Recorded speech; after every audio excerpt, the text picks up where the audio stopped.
নমস্কার বন্ধুরা, আপনারা দেখছেন স্বপ্নদীর কনস্ট্রাকশনের অফিসিয়াল পেজ, যেখানে আমরা প্রতিনিয়ত বাড়ি বানানোর গুরুত্বপূর্ণ বিষয় নিয়ে আলোচনা করে থাকি।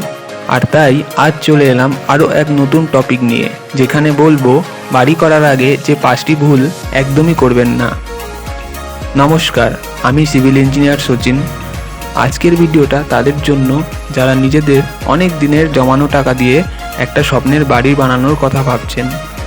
শুধু রাজমিস্ত্রির ভরসায় বাড়ি বানাতে গিয়ে আমরা অজান্তেই এমন কিছু ভুল করে ফেলি, যা পরে সারা জীবনের কান্না হয়ে দাঁড়ায়। বাড়ি করার আগে এই 5টি ভুল একদমই করবেন না। পয়েন্ট 1, ভুলভাল প্ল্যান আর মিস্ত্রি দিয়ে কাজ শুরু করা। অনেকেই ভাবেন ইঞ্জিনিয়ারকে দিয়ে প্ল্যান করালে বুঝি অনেক টাকা খরচ হয়ে যাবে, তাই শুধু রাজমিস্ত্রির কথায় বা পাশের বাড়ির ডিজাইন দেখে কাজ শুরু করে দেন। এটা সবথেকে বড় ভুল।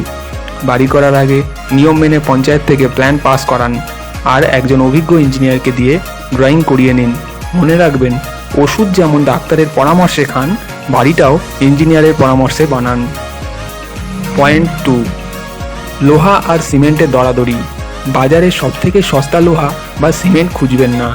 2-5 টাকা বাঁচাতে গিয়ে যদি বাড়ির কঙ্কালটাই দুর্বল হয়ে যায়, তবে পরে ওই টাকা দিয়েও আর বাড়ি সারাতে পারবেন না।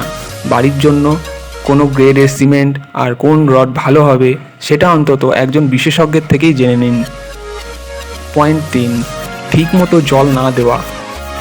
ইট গাঁথার পর বা ছাদ ঢালাইয়ের পর অনেকে মিস্ত্রিদের কথায় অবহেলা করেন, কিন্তু মনে রাখবেন, ঢালাইয়ের পর অন্তত 10 থেকে 14 দিন ঠিকমতো জল দেওয়া বা ক্লিন করা খুব দরকার। এটা না হলে দেওয়ালে ফাটল আসবেই আর সিমেন্ট তার আসল জোর পাবে না। পয়েন্ট 4, মাটি পরীক্ষা না করা। আপনার পাশের বাড়িতে কি রড দিয়েছে সেটা বড় কথা নয়, আপনার জমির মাটি কেমন সেটা দেখা দরকার। অনেক সময় মাটি নরম থাকলে পরে বাড়িটা বসে যায়, যাতে ফাটল তৈরি হয়। তাই বাড়ি শুরু করার আগে একবার মাটিটা পরীক্ষা করিয়ে নিন। পয়েন্ট 5, ইলেকট্রিক আর পাইপলাইনের হিসেব। ঢালাই করার আগেই বাড়ি কলতলার পাইপ আর ইলেকট্রিক পয়েন্টগুলো কোথায় হবে তা ঠিক করে নিন। বাড়ি হয়ে যাওয়ার পর দেওয়াল ফুটো করে বা ছাদ ভেঙে পাইপ ঢোকানো মানে নিজের বাড়িরই ক্ষতি করা। আপনার তিল তিল করে জমানো টাকায় বানানো বাড়িটা যেন মজবুত আর সুন্দর হয়, সেটাই আমাদের লক্ষ্য। এই বিষয়ে আরও কিছু জানতে চাইলে বা সঠিক ইঞ্জিনিয়ারিং পরামর্শের জন্য আমাদের স্বপ্নদীর অফিসে চলে আসুন। সোনারপুরের যে কোনো কাউকে জিজ্ঞেস করলেই আমাদের অফিস দেখিয়ে দেবে। ভিডিওটা ভালো লাগলে সবার সাথে শেয়ার করবেন, যাতে আপনার পরিচিত কেউ এই ভুলগুলো না করে। ধন্যবাদ।